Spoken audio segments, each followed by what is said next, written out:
Saudi അറേബ്യയുടെ വിവിധ ഭാഗങ്ങളിൽ മഴ. മോശം കാലാവസ്ഥയുടെ പശ്ചാത്തലത്തിൽ വിവിധ ഗവർണറേറ്റുകളിലെ വിദ്യാഭ്യാസ സ്ഥാപനങ്ങളിൽ ഇന്ന് നേരിട്ടുള്ള ക്ലാസുകൾ നിർത്തിവെച്ചു. ചൊവ്വാഴ്ച വരെ മഴ തുടരുമെന്ന് കാലാവസ്ഥാ കേന്ദ്രത്തിന്റെ മുന്നറിയിപ്പിൽ പറയുന്നു.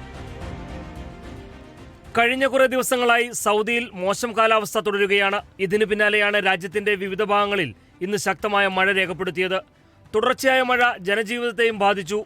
കാലാവസ്ഥാ മാറ്റത്തിന്റെ പശ്ചാത്തലത്തിൽ രാജ്യത്തിന്റെ വിവിധ ഭാഗങ്ങളിലെ വിദ്യാലയങ്ങളിൽ ക്ലാസുകൾ നിർത്തിവെച്ചു.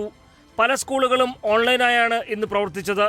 കിഴക്കൻ പ്രവിശ്യ, അൽബഹ, അസീർ തുടങ്ങിയ മേഖലകളിലെ വിദ്യാഭ്യാസ വകുപ്പുകളാണ് സ്കൂളുകളിലെ നേരിട്ടുള്ള അധ്യയനത്തിന് വിലക്ക് ഏർപ്പെടുത്തിയത്.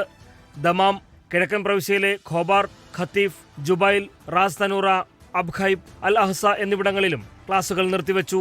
മറ്റ് വിവിധ ഗവർണറേറ്റുകളിലെ വിദ്യാഭ്യാസ സ്ഥാപനങ്ങളും ഓൺലൈൻ പഠനത്തിലേക്ക് മാറി. Al Baha university, king Saud bin Abdul Aziz university for health sciences, king Khalid university തുടങ്ങിയ സർവകലാശാലകളും നേരിട്ടുള്ള ക്ലാസുകൾ താൽക്കാലികമായി നിർത്തിവച്ചിട്ടുണ്ട്. വിദ്യാർത്ഥികളുടെയും അധ്യാപകരുടെയും സുരക്ഷ കണക്കിലെടുത്താണ് നടപടിയെന്ന് വിദ്യാഭ്യാസ മന്ത്രാലയം വ്യക്തമാക്കി.